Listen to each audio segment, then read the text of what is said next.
Bonsoir à tous, ravi de vous retrouver en semaine, mais également le week-end, car l'information c'est 7 jours sur 7 sur Monaco Info. Au sommaire de votre JT ce soir, nouvelle défaite de la Roca Team en Euroleague.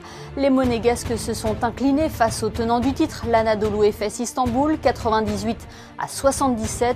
Résumé à suivre dans quelques instants. Les meilleurs rameurs mondiaux à Monaco, le challenge Prince Albert II fait son grand retour avec des nouveautés. Quelles sont-elles? La réponse dans ce journal. Puis nous recevrons Pascal Plisson, le réalisateur césarisé pour son documentaire sur le chemin de l'école, présentera prochainement Gogo à Monaco. Qui est cette femme? Quelle est sa fabuleuse histoire? Pascal Plisson nous en dira plus. Je vous le disais en titre, Monaco n'a pas fait le poids face aux champions d'Europe en titre. Les joueurs de Mitrovic encaissent une nouvelle défaite à l'extérieur. Analyse avec Yannick Debever. Dans la salle Sinan Erdem, Monaco a longtemps cru au braquage mais repart finalement bredouille de sa semaine à l'extérieur. Tibor Place montre la voie côté Efes en inscrivant les 6 premiers points de son équipe. Rodrigue Beaubois prend le relais à 3 points et voilà un 9-2 encaissé dès le début de match. Et oui, évidemment qu'il s'en régale. Donatas Montejounas, 21 points, 5 rebonds est particulièrement adroit et permet à Monaco de ne pas être distancé. Ce tir longue distance de Paris Lee permet finalement à Monaco de n'être qu'à -4 à la fin du premier quart-temps.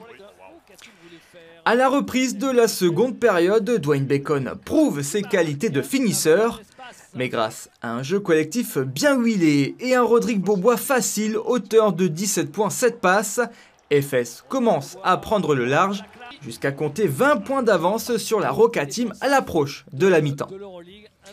À la pause, Monaco a encaissé 58 points déjà. Efes se balade, 17 passes décisives en 20 minutes avec 63% de réussite au tir. Les Monégasques reviennent sur le parquet avec beaucoup plus d'agressivité et bougent complètement les locaux. Paris Lee, 18 points, sonne la charge et la Roca Team passe un 14-2 à Efes pour revenir à -6 au score. Le meneur américain Shane Larkin éteint l'incendie dans la maison stambouliote et permet à son équipe de retrouver une avance confortable. À la fin du troisième quart, Monaco compte toujours 12 points de retard. Boum. Dans la dernière période bis repetita, les Roca Boys commencent par un 6-0 et reviennent coller au basque des Turcs. Mais le pompier de service Shane Larkin est encore là pour calmer les ardeurs monégasques. Montejounas se montre et garde la pression mise par Monaco. Dans cette deuxième partie de quatrième quart-temps, un faux rythme s'installe et la Roca Team retombe dans ses travers.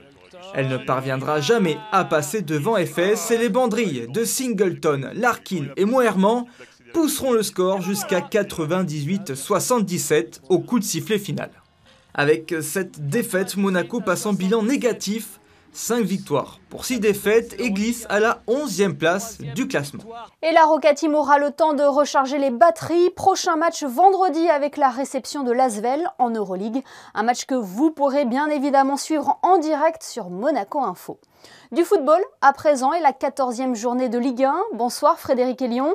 L'AS Monaco a fait match nul contre Lille hier soir au Stade Louis II, Frédéric.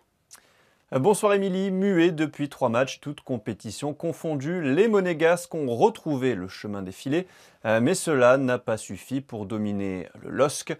Les champions de France en titre font rapidement la différence dans les 10 premières minutes avec un doublé de Jonathan David, le meilleur buteur du championnat. Crépin Diatta réduit l'écart à la 41e, puis malgré l'expulsion de Pavlovic, Monaco arrache le point du nul grâce à Wissam Ben Yedder en fin de match. Important was that we scored before the halftime, and last season we had also such a game after 2 down against PSG.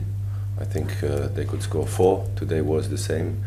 A big save, 2 big saves of Alex, and then the players, they saw, okay, they believed we can win the game. And the reaction in the second half was the reaction I expected, I wanted, and this is the reaction we showed also last season. Oftentimes, never give up, fight till the end, and at the end I think we deserved the point. It feels like it is a victory. De partout. Score final, l'ASM stagne au classement et est 7e avant les autres matchs de la 14e journée de Ligue 1. L'AS Monaco qui enchaînera 2 matchs la semaine prochaine avec notamment le choc contre le Real Sociedad en Europa League. En Formule 1, Frédéric, qu'ont donné les qualifications du Grand Prix du Qatar? Le suspense pour le titre de champion du monde est toujours entier. Qui de Max Verstappen ou Lewis Hamilton sera sacré en fin de saison?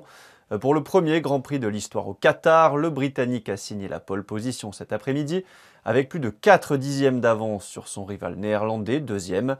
Bottas s'élancera en 3e position dimanche devant Pierre Gasly. Charles Leclerc partira 13e. Et Formule 1 toujours avec cette information concernant le Grand Prix de Monaco. Si vous souhaitez assister au Grand Prix en principauté, la billetterie du 79e Grand Prix de Monaco est ouverte depuis le début de semaine. Un gros changement à noter, le format traditionnel du week-end évolue. Les F1 rouleront désormais les vendredis, samedis et dimanches et non plus le jeudi, une première depuis 1950. Rendez-vous sur le site internet ou la page Facebook de l'ACM pour plus d'informations. Merci Frédéric pour toutes ces précisions. Le Challenge Prince Albert II fait son comeback après une année blanche en 2020 due au Covid-19. L'événement rassemblera les meilleurs rameurs mondiaux les 27 et 28 novembre prochains. Les temps forts et les spécificités de cette compétition d'aviron de mer ont été dévoilés en début de semaine à la Société Nautique. Plus de détails avec Sandrine Nègre et Thomas Deus. 19 équipes, 14 nationalités, 95 participants, 10 médaillés olympiques et 8 courses. Voici quelques-uns des chiffres liés au prochain Challenge Prince Albert II, les 27 et 28 novembre prochains. Un niveau exceptionnel de compétition attendu et ce dans un cadre qui l'est tout autant, la baie de Monaco. Toutes les équipes sont composées obligatoirement d'hommes et de femmes et surtout mixtes, non seulement de clubs mais de nations, dont certaines équipes qui n'hésitent pas à avoir 4 nations différentes dedans, de rameurs très connus sur le plan mondial, qui vont donc se retrouver pour ramer dans cette compétition, nouvelle formule et éminemment prestigieuse. Monaco, particularité, c'est un des bassins d'aviron de mer les plus difficiles. Pourquoi? Parce qu'à Monaco, il y a de la vague. C'est ce que veulent chercher d'habitude, c'est ce que veulent trouver tout du moins les rameurs de mer. Et ces dernières compétitions qui se sont déroulées tant en Italie récemment qu'au Portugal, la mer était très calme, c'est pas ce qu'ils attendent, ils veulent des vagues. Là, bon, au moins, on sait qu'au moins sur les 2 jours, on en aura. Espérons même les 2 jours. Il ne faut pas qu'il y en ait non plus trop, parce qu'après, on ne peut plus pratiquer. Une pratique étroitement liée au collectif qui sera primordiale cette année, puisque cette 16e édition est placée sous le signe du Team Spirit. On a vécu des mois très compliqués par rapport au Covid, où on était chacun chez soi, chacun isolé à sa maison. Et donc on s'est dit, nous, l'aviron, on est un sport d'équipe, on est un sport où on se rassemble. Et donc il faut absolument qu'on mette cette dimension-là dans notre compétition, qu'on ne retrouvait pas nécessairement les années précédentes. C'est pour ça que Team Spirit, on le retrouve dans la notion d'équipe qu'on a imposée à tous les participants, puisque maintenant on ne peut plus avoir d'inscription individuelle. Mais c'est des rameurs qui se rassemblent en équipe de 5 qui peuvent ensuite se présenter au challenge. Et donc Team Spirit, parce que ça force les gens à être ensemble pour participer au challenge. Et ensuite, Team Spirit, c'est la deuxième dimension. C'est que c'est l'ensemble des performances qui seront réalisées par chacun des membres de chaque équipe qui permettra ensuite à l'équipe de remporter le challenge. Et le Challenge Prince Albert II est placé comme par le passé sous le haut patronage du souverain, un challenge qui revêt d'ailleurs une importance toute particulière. Dans la famille Kelly, le père de la princesse Grace avait remporté 3 médailles d'or dans la discipline à différents Jeux olympiques. Ce 20 novembre marque la Journée internationale des droits de l'enfant, un événement qui permet de rappeler que des millions d'enfants dans le monde sont toujours privés de leurs droits. Chaque année, Monaco s'associe à cette journée en organisant différents événements pour sensibiliser enfants et parents. Cette année, le documentaire de Pascal Plisson, Gogo, sera présenté le 29 novembre au Grimaldi Forum. Le réalisateur nous fait l'honneur d'être avec nous ce soir. Bonsoir Pascal Plisson. Bonsoir. Tout d'abord, qui est Gogo? Alors Gogo est une femme kenyane qui est née en 1923, à l'époque coloniale. Et à cette époque-là, les jeunes filles avaient interdiction d'aller à l'école. Elles étaient concentrées uniquement sur l'élevage des vaches. Et donc Gogo, en fait, aujourd'hui a 98 ans. Voilà, c'est une femme exceptionnelle. Oui, une femme exceptionnelle qui a décidé de retourner sur les bancs de l'école. Qu'est-ce qui l'a motivée? En fait, Gogo n'avait jamais été à l'école avant qu'elle atteigne l'âge de 90 ans.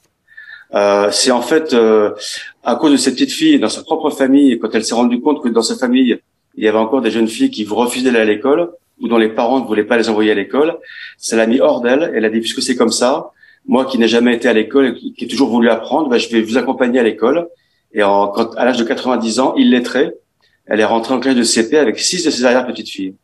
D'accord. Et sa démarche a été simple? Non, sa démarche n'a pas été simple parce qu'en fait, personne ne voulait d'elle. Elle se faisait envoyer balader par toutes les écoles parce que tout le monde voulait l'envoyer dans une maison de retraite. Et elle est tombée sur un directeur de l'école qui s'appelle Sami Stützeror, qui était quelqu'un d'extraordinaire. Et après qu'elle a été le voir plusieurs fois et qu'il a refusé, elle y est retournée. Et en fait, il a tellement vu que cette femme était motivée par l'éducation qu'il lui a dit, OK, vous pouvez venir à l'école et je prends en charge vos frais de scolarité et vous démarrez l'école en maternelle avec vos arrière-petites-filles. Donc aujourd'hui encore, la scolarisation des filles dans certains pays est très compliquée. C'est compliqué. En plus, en fait, Gogo a voulu faire ça d'abord pour servir d'exemple, pour montrer que l'éducation n'a pas d'âge et qu'on peut apprendre à tous les âges de la vie. Et puis, elle voulait aussi montrer que il y a beaucoup de problèmes au Kenya avec des jeunes filles mères qui ont des enfants vers 13-14 ans par un garçon de passage et qui se font avoir. Et elle se retrouve avec un enfant sur les bras, à la rue, rejeté par leur communauté. Et elle a toujours voulu montrer l'exemple et dire qu'en fait, c'est pas parce qu'on avait un enfant jeune qu'on pouvait arrêter l'école. Et donc, elle a créé un dispensaire aussi pour ça. Et donc, elle est très, très engagée sur l'éducation des filles au Kenya. La principauté est très impliquée dans le domaine. Elle a d'ailleurs financé ce dispensaire au Kenya. Absolument. Moi, j'ai rencontré Madame Bonal lors de la projection du chemin de l'école avec Emmanuel Farino. Et en fait, quand j'ai raconté l'histoire, Madame Bonal, de cette femme de 94 ans qui avait intégré l'école en primaire illettrée, ça l'a émue et elle m'a promis qu'elle aiderait Gogo à aller au bout de ses rêves. Et grâce à Monaco, grâce à Madame Bonal et à toute son équipe, un dispensaire a été construit. Et aujourd'hui, ce dispensaire peut accueillir plein de jeunes filles perdues, un petit peu perdues, souvent avec des enfants en bas âge, et ça les aide à retrouver le chemin de l'éducation. Eh bien, merci Pascal Plisson d'avoir été avec nous ce soir pour nous présenter Gogo, qui sera projeté le 29 novembre à Monaco, en présence de l'équipe du film, dont vous, Pascal Plisson. Est-ce que Gogo sera aussi présente? Alors, Gogo sera là avec son arrière-petite-fille, Shopwetch, qui est dans sa classe dans le film. Et je serai là aussi, et le directeur de l'école sera là aussi. Et le rendez-vous est pris. Merci infiniment. Merci à vous. Vous avez été nombreux hier à suivre en direct les festivités de la fête nationale sur notre antenne, mais aussi sur nos réseaux sociaux. Merci de votre fidélité. Frédéric Hélion, cette fête du prince s'est clôturée par une soirée de gala. Oui, le prince Albert II et plusieurs membres de la famille princière se sont rendus au Grimaldi Forum hier soir pour une soirée de gala à la Salle des Princes au programme Nuit espagnole. Un concert de Placido Domingo avec la compagnie des danseurs d'Antonio Gades. C'est aujourd'hui que débute la semaine européenne de réduction des déchets et Monaco s'y associe une nouvelle fois, Frédéric. La principauté va offrir un programme d'événements attractifs et pédagogiques à l'occasion de la semaine européenne de réduction des déchets. Une chasse au trésor zéro déchet, plusieurs ateliers ou conférences, 69 porteurs de projets institutionnels, associatifs ou privés se sont manifestés auprès de la direction de l'environnement afin de prendre part à la vaste campagne européenne de sensibilisation à la réduction des déchets, à la réutilisation et au recyclage. Cette édition 2021 se tiendra du 21 au 29 novembre autour du thème des collectivités durables. Oui, retrouvez le programme complet sur la page Facebook CERD Monaco. Frédéric, vous teniez ce soir à nous faire partager cette activité proposée début décembre pour les enfants. Le Garden Club propose un atelier d'initiation à l'art floral destiné aux enfants mercredi 1er décembre à 14h au siège de l'association. Le thème de cet atelier, Noël, le nombre de places est limité et la date limite des inscriptions est le 24 novembre. Merci Frédéric, on vous retrouve tout à l'heure pour les prévisions météo. Mardi, l'Institut audiovisuel de Monaco vous donne rendez-vous au Théâtre des Variétés pour une nouvelle projection. Vincent Vatrican vous en dit plus, il est interviewé par Fabien Bonilla. Vincent Vatrican, bonsoir. Bonsoir Fabien. Aujourd'hui, on va parler d'un vieux film de 1932, L'homme que j'ai tué. On est loin d'un film comique de l'époque, on est plutôt dans un film dramatique là. Oui, c'est un film qui est vraiment à part dans la filmographie d'Ernst Lubitsch. Lubitsch, cinéaste allemand, carrière exemplaire en Allemagne, prolifique, déjà beaucoup de comédies, mais quelques films historiques. Il arrive à Hollywood et commence plutôt par des comédies musicales, dont un film en 1930 qui s'appelait Monte Carlo. Oui, exact. Et c'est un film à part, puisque à la fois la pièce d'origine et le film est un film éminemment dramatique. Donc le sujet, un soldat français qui tue un soldat allemand dans les tranchées, nous sommes dans la guerre de 14, est pris à la fin de la guerre par un remords qui le submerge, décide de partir en Allemagne pour aller voir la famille de ce soldat allemand et lui avouer la terrible vérité. Sauf qu'il part en effet en Allemagne, mais cette vérité à avouer, évidemment, est pour lui quasiment impossible à dire. Donc le scénario change par rapport à ce qu'il avait imaginé. Donc c'est un film remarquable, bien que ce ne soit pas un film comique. On est clairement sur le traumatisme d'après-guerre, la Grande Guerre. On est sur le traumatisme d'après-guerre, de l'immédiate après-guerre, et le choix de ce film, pour nous, a été commandé par rapport à cette thématique qu'on a souhaitée, en lien avec le prince Albert Ier, puisqu'on sait l'engagement pour la paix du prince Albert Ier, Congrès international de la paix en 1902, Institut de la paix créé en février 1903.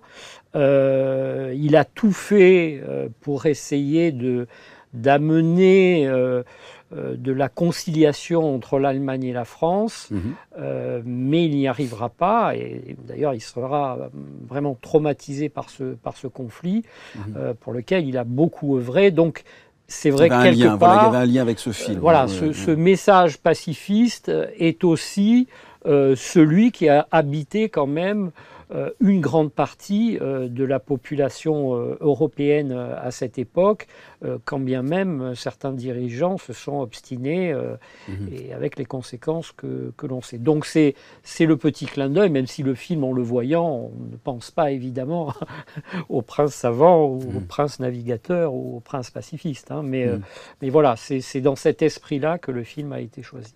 Je pense que là, vous nous avez convaincus. Allez voir L'homme que j'ai tué. Merci Vincent Vatrican. Merci Fabien.